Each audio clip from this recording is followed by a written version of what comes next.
Buongiorno da Sicilia 24, i titoli del telegiornale. Iniziato il fine settimana più torrido con notti dal clima tropicale con un traffico da bollino nero in Sicilia. Attese di oltre un'ora gli imbarcaderi di Messina. Palermo, allarme fra i residenti del centro storico in vista del nuovo fine settimana per il timore della mala movida. L'ordinanza del sindaco La Galla che limita assembramenti alcolici entrerà in vigore solo la settimana prossima. Ragusa lo immobilizzano con calci e pugni e lo feriscono al petto. È la spedizione punitiva di 3 ragazze contro un giovane di origini bengalesi colpevole di averle molestate. L'emergenza Cenere mette in ginocchio i comuni. I sindaci della città metropolitana di Catania chiedono lo stato d'emergenza alla regione. C'è però chi lavora per fare diventare la pietra lavica una risorsa. La notte di San Lorenzo in Sicilia scandita dalle canzoni di 2 cantanti amatissime, Emma a Catania per il Summer Fest e a Marina di Modica la cantantessa Carmen Consoli. Calcio, il Catania salvo in extremis, il club presenta prima della mezzanotte la garanzia fideiussoria integrativa. Pelligra in una lettera ai tifosi rilancia e promette una squadra protagonista in campionato. Esordio stagionale domani per il Palermo in Coppa Italia contro il Parma. Dionisi in avanti, si affiderà al tridente Insigne, Brunori e Di Francesco.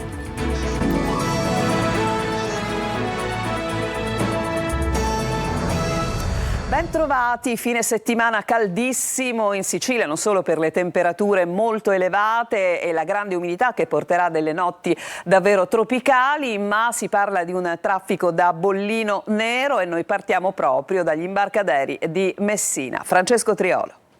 Il serpentone d'ingresso degli imbarcaderi privati a Messina già pieno intorno alle 11:30, un'ora di attesa per le auto che devono imbarcarsi alla volta del continente della Calabria, con la Caronte Turistica hanno messo in acqua tutta la flotta disponibile, 7 navi per cercare di smaltire prima possibile il flusso in arrivo. Tante auto anche stanno sbarcando dalle navi che arrivano dalla Calabria, vengono poi smistate sui vari svincoli autostradali di Giostra e di Boccetta per cercare di smaltire prima possibile il traffico in città.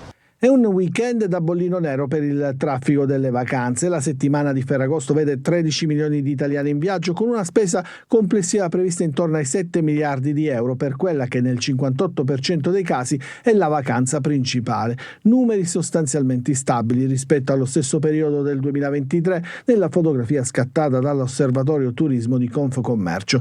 L'82% farà le vacanze in Italia, di questi il 5% dichiara di rimanere in località vicino a casa. Il 18% degli italiani andrà all'estero, in lieve calo rispetto allo stesso periodo dell'anno scorso quando era il 22%.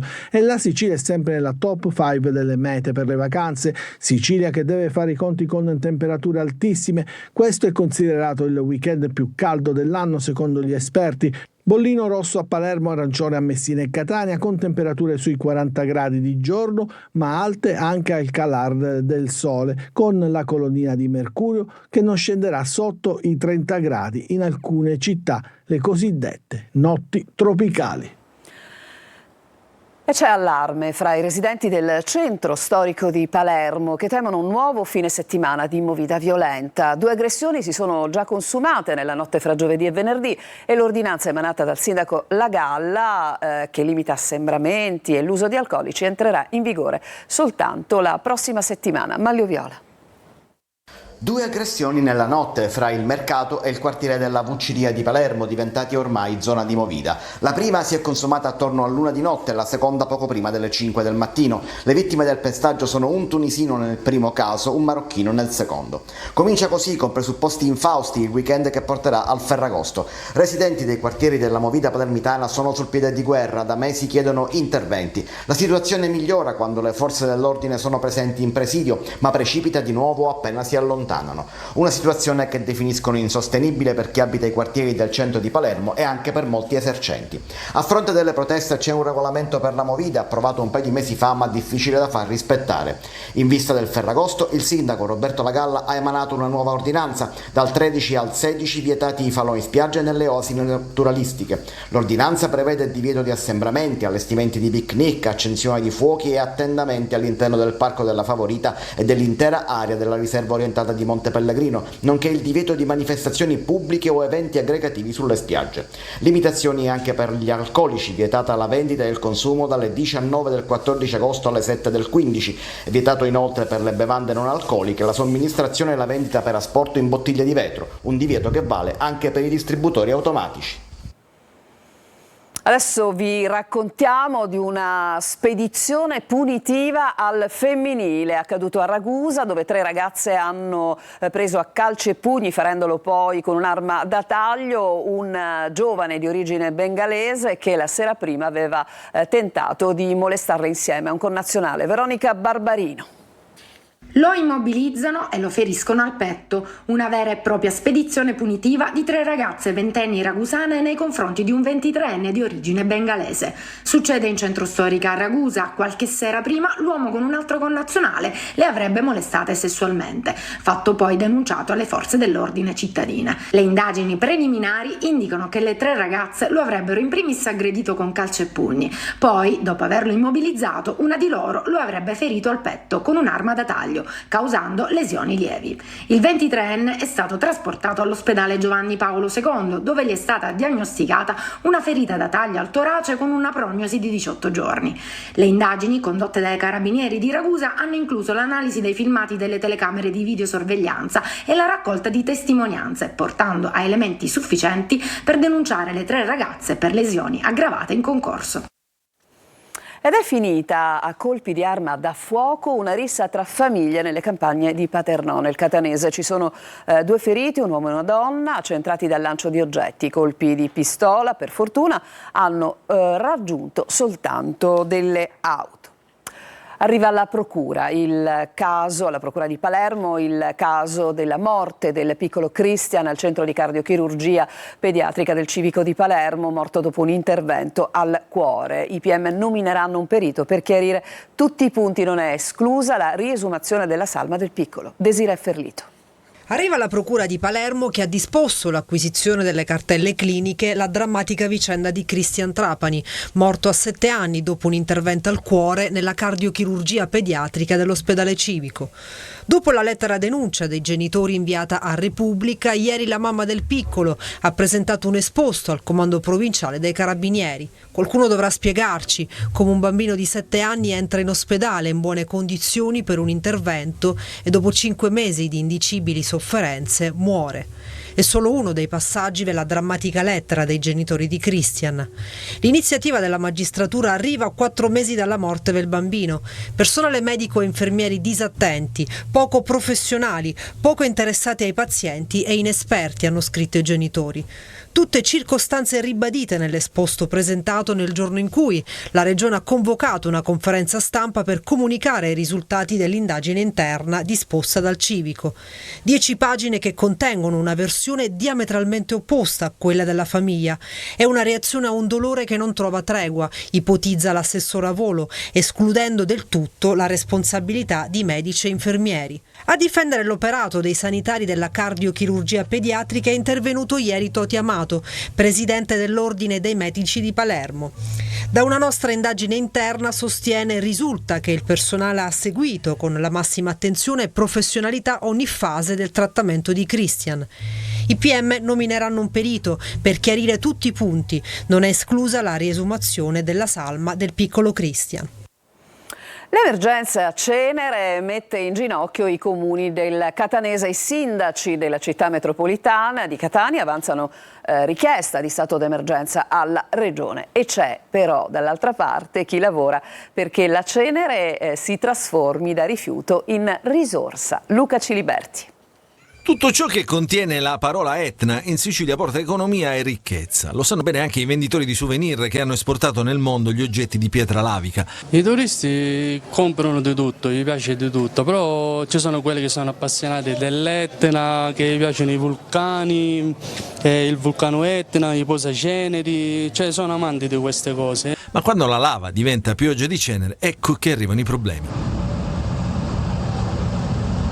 I sindaci dei comuni della città metropolitana di Catania, dopo gli ultimi eventi parossistici dell'Etna, hanno avanzato alla regione la richiesta di dichiarazione dello stato di calamità naturale ai fini della dichiarazione dello stato d'emergenza. Servono risorse economiche e mezzi. Solo per la pulizia delle strade del territorio metropolitano dalla cenere degli ultimi fenomeni è stato quantificato che serviranno circa 15 milioni di euro, tenendo conto che gli eventi potrebbero ripetersi, aggravando ulteriormente la situazione. La situazione è diventata insostenibile perché pulire il territorio con le proprie forze, con le forze dei propri bilanci è impossibile.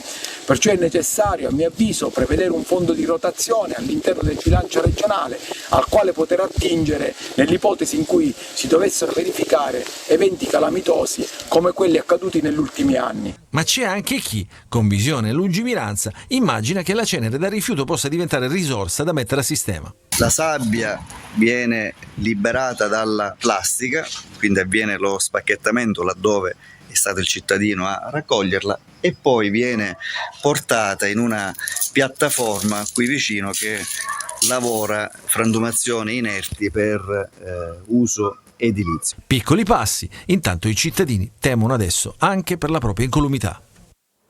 Alla crisi idrica con il paese di Castelvetrano nel Trapanese che usa le acque reflue depurate per irrigare i campi e che diventa dunque un modello, secondo il commissario per l'emergenza Cartabellotta, da replicare. Intanto i ricercatori trovano ben 17 miliardi di metri cubi di acqua in Sicilia, ma che si trovano nel sottosuolo. Orazio Longo.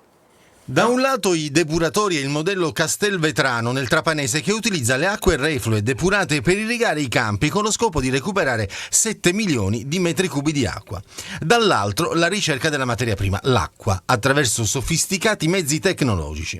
Per superare la crisi idrica, male nero di una Sicilia martoriata nell'estate più afosa degli ultimi 20 anni, ricordandoci però che la colpa non è del sole, ma della cattiva gestione degli impianti d'estate e d'inverno, entra in campo anche la scienza. È il progetto presentato dai ricercatori dell'Università di Malta, di Roma 3 e dell'Istituto Nazionale di Geofisica e Vulcanologia. La scoperta viene definita già epocale. La presenza di risorse idriche sotto i Monti Iblei, tra i 700 e i 2500 metri di profondità. 17 miliardi di metri cubi di acqua, dolce e salata, ma meno del mare, custoditi lì da 6 milioni di anni. Per il professor Lorenzo Lipparini si tratta di un'importante fonte potenziale di acqua non convenzionale, ma attenzione alle facili esultanze, perché, avverte il professore, prima cosa bisognerà studiarla quest'acqua, capire se le caratteristiche fisico-chimiche sono utili, avviare uno studio di fattibilità e solo poi decidere per l'estrazione. Ci potrebbero volere 2 anni o anche tanti di più in un paese che di burocrazia e a volte di incompetenza e di clientelismo può pure morire. E allora per adesso rimaniamo coi piedi per terra col modello Castelvetrano che il commissario per l'emergenza idrica in agricoltura Cartabellotta dice che se funziona potrà essere replicabile anche altrove, come a Mazzarino per esempio nel Nisseno, e poi guardiamo anche ai dissalatori in attesa che la scienza studiata diventi realtà concreta. E intanto cambiano nel paese e anche in Sicilia i consumi degli italiani. Anche in estate l'oggetto del desiderio è tecnologico e si concentra sull'ultimo cellulare in commercio. In calo di conseguenza le spese per i viaggi, il mare e il cibo fuori casa. Manlio Viola. Meno vacanze e più brevi, meno cibo sulle tavole ma anche nei ristoranti e nelle pizzerie e molta più tecnologia. I consumi degli italiani cambiano radicalmente e anche quelli dei siciliani seguono l'andamento nazionale fino a stabilire che per il 78% l'oggetto del desiderio è lo smartphone e non più l'auto o la motocicletta e la complessa stazione casalinga per i giochi online sfidando gli amici a distanza al posto della vacanza al mare. I dati sono dell'osservatorio di Confcommercio che ha messo a paragone ai consumi degli ultimi 30 anni. Sembra dimenticata la frenata delle famiglie nel post-Covid, durato fino a buona parte del 2023. I consumi sono ripresi, ma riguardano soprattutto i beni voluttuari. Non vanno bene neanche i saldi, perché l'abbigliamento non si compra più nei negozi, ma tutto l'anno online con offerte continue. I finanziamenti riguardano soprattutto la tecnologia voluttuaria e meno quella invece di necessità. Anche se frenano in proporzione rispetto a 30 anni fa, nel periodo estivo i servizi ricreativi sono comunque nella top 10 delle spese, quindi viaggi, vacanze, lettini e ombrelloni e consumazioni pasti fuori casa, ma il settore non è ancora riuscito a compensare neanche le perdite del periodo Covid e i prezzi lievitano alla ricerca di un pareggio dei conti che non arriva. È un cane che si morde la coda, più salgono i prezzi, più frenano i consumi, più la spesa si sposta verso la tecnologia e verso l'autoisolamento dei nostri giovani. Adesso ci fermiamo, c'è una pausa e poi vi porteremo nel parco archeologico di Selinunte per farvi vedere delle immagini molto suggestive di un'alba davvero particolare.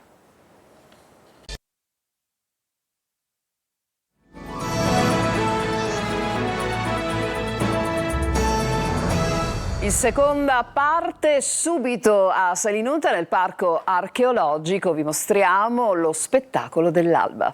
Eccolo. Dopo Agrigento, nella Valle dei Templi, l'alba è risorta anche a Selinunte, dove il parco archeologico ha accolto il pubblico tra il buio della notte e le prime luci del giorno, in un panorama surreale, per conservare un ricordo indelebile tra arte, storia e musica.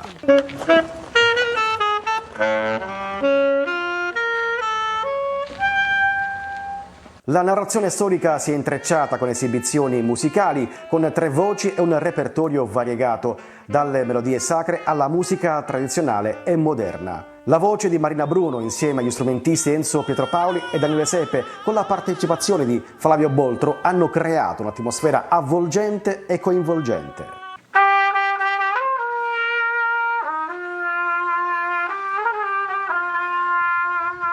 Questa è la seconda alba e soprattutto è la seconda alba all'interno di un sito che, se possibile, mi ha scioccato ancora più di ieri, di quello di Agrigento. Per quanto riguarda la musica, io ho trovato che qui era molto più facile suonare e dare il meglio, perché lo spazio appunto dava più disinvoltura al modo nostro di esprimerci. I templi non dormono mai e ritornano protagonisti balzando fuori dalle tenebre.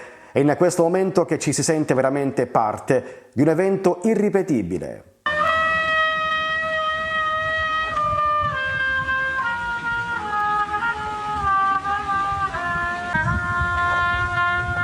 Esperienza unica, una possibilità di ammirare la storia da vicino, di toccarla, di sentirla, di viverla in maniera profonda, e poi queste luci dell'alba che ci hanno mano a mano avvolto, una cosa meravigliosa. Avere assistito allo spettacolo dell'alba nella suggestiva cornice dei parchi archeologici della Valle dei Templi di Selinunte si è trasformato in un'esperienza straordinaria, un vero e proprio connubio tra la magia di un momento unico della giornata e la grandiosità di un luogo intriso di storia millenaria. E nella notte di San Lorenzo siciliana, 2 voci straordinarie per 2 concerti molto molto attesi. Questa sera a Catania, all'interno del Summer Fest, ci sarà Emma, mentre a Marina di Modica le note di un concerto straordinariamente affascinante della nostra cantantessa Carmen Consoli. Il servizio è di Desire Ferlito. Carmen ed Emma, stelle tra le stelle, brilleranno in Sicilia la notte di San Lorenzo.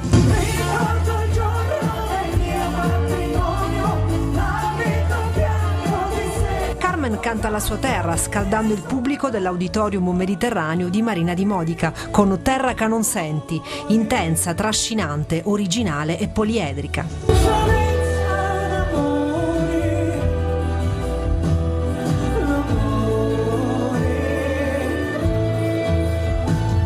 Aprire il sospiro di sollievo per i tifosi del Catania. Fideiussione è arrivata praticamente in extremis, è una bella lettera scritta ai tifosi rossazzurri da Pelligra. A tra poco.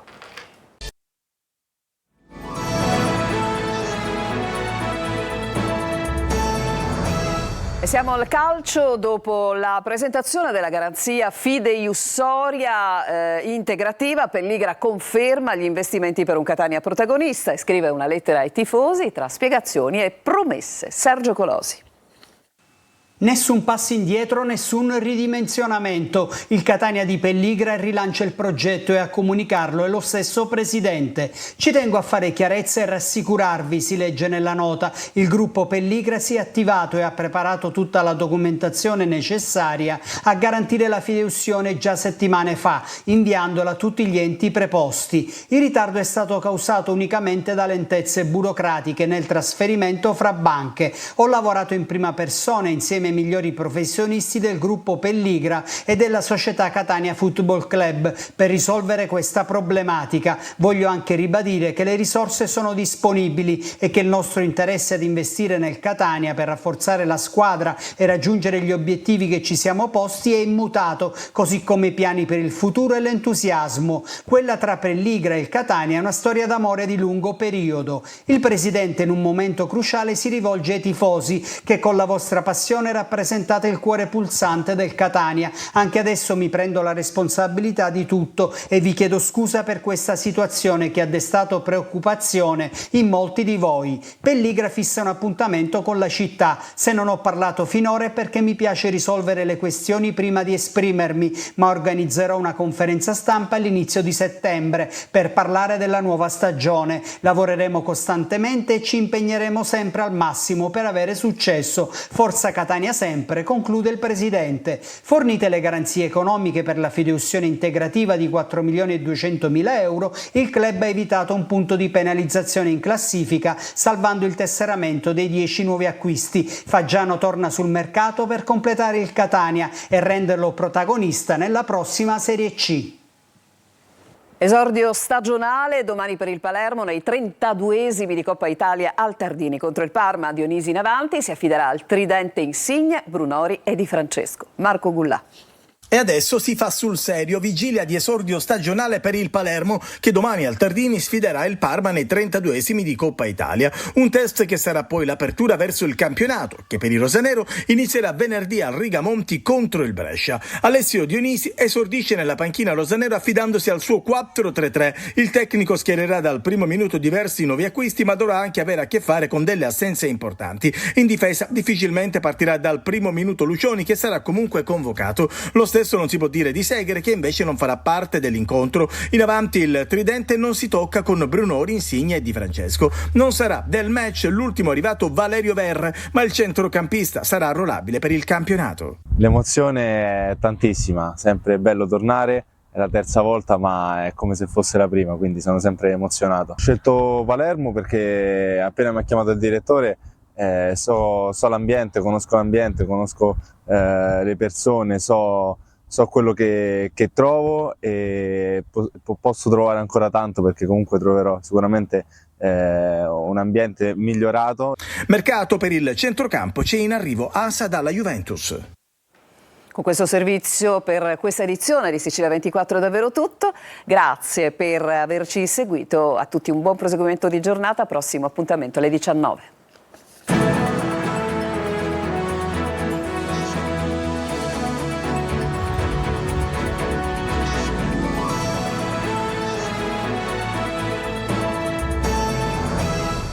Devoti tutti.